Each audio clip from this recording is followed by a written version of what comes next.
Hi everyone and welcome. This is Radhika and welcome to our weekly tarot forecast. Thank you so very much for being here everyone. We're taking you through the week of 11th through 17th August 2025. All right, so let's pull a card and this will be the theme of this week, the big overlying energy for this week. And we have pulled the Star card. Oh my goodness, what an absolutely brilliant energy to receive for this new week. Wishes are being manifested, things are moving in the right direction. You are in alignment with spirit. You are in complete and beautiful and balanced relationship with the universe. Things are looking on the up and up, and the universe is definitely rewarding you and sees your hard work and your perseverance and your patience. So let's get ready to welcome some good news overall in the week ahead. All right, now let's pull a card for Monday, Tuesday, and Wednesday. All right, what do the first 3 days of the week have in store? The Page of Cups. The Page of Cups is someone who really is looking to create a wonderful, beautiful, childlike, fun energy when it comes to being with themselves and connecting with themselves. Now, a lot of the times I feel that most of us, we require people to be around us, people to feed us happiness, in whose presence we feel like we can be happy. You know, maybe we always feel that we need people around us to make us happy. But intuitively, the message that I'm getting for all of us today is, how can we begin to cultivate a sense of peace and happiness within ourselves, for ourselves?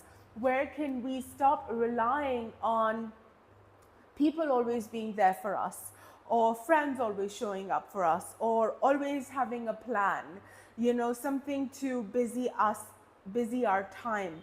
When can we stop relying on all of those external events and circumstances and situations and pour our energy inward? Like they say, turn your gaze inward, and to begin connecting with being this beautiful source of happiness for oneself and having fun with it, right? The pages have fun. They don't take themselves too seriously.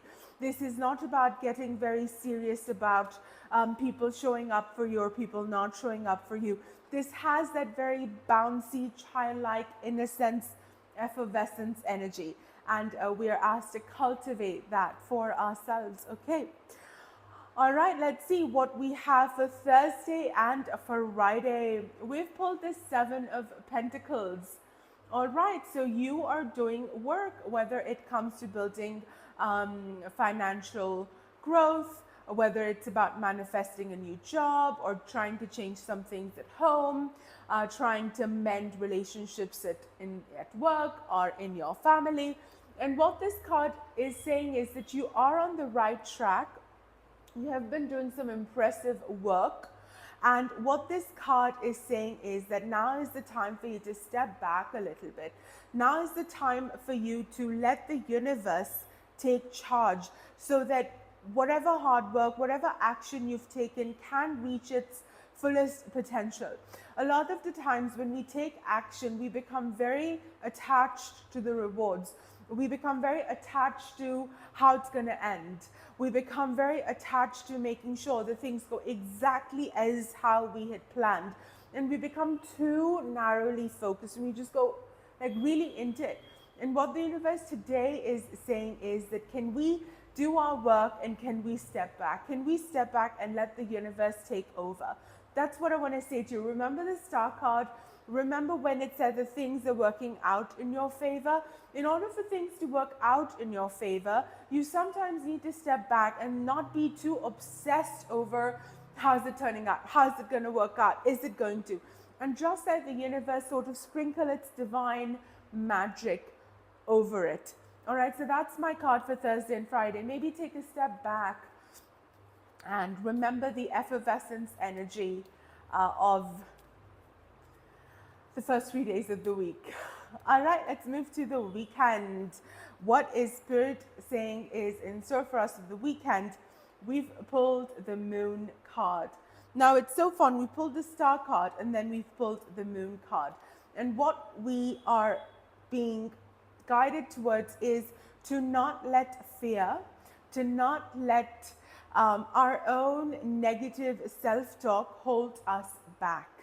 All right, what this card is saying is that sometimes when we begin to feel that the universe is working in our favor, when we begin to see that our hard work is paying off, we start getting into imposter syndrome, we start getting into this victim mentality, we start getting into this idea of, oh my God, now everything's gonna go bad. Oh my God, now everything's gonna go south. Now it's not gonna work out. So what this card is saying is be aware of how you are responding to the way the universe is speaking with you. If there are delays, if things are not working exactly how you hoped it to be, if the universe is not playing the game as per your rules, you tend to start thinking not so good things about yourself. You begin to start believing ways and spaces in which you don't deserve things, or the universe doesn't love you, or you feel like this sense of rejection from the universe. And what this card is saying is to be mindful that these thoughts can tend to come up, and you can sort of burrow or bury yourself in that sort of energy. And the universe is saying, let's be mindful. Let's be mindful, and let's continue to have that trust with the star card that we pulled earlier. Let's continue to have the faith. Let's continue to build and believe on ourselves, irrespective of what we see as the consequences or rewards of our hard work. All right, let that not change the way we see ourselves, love ourselves, support ourselves. All right. So that is our weekly card reading. Thank you so very much for being here. Always excited to see what you think. So leave your comments below. Thank you very much for being here, everyone. I'll see you soon. Bye.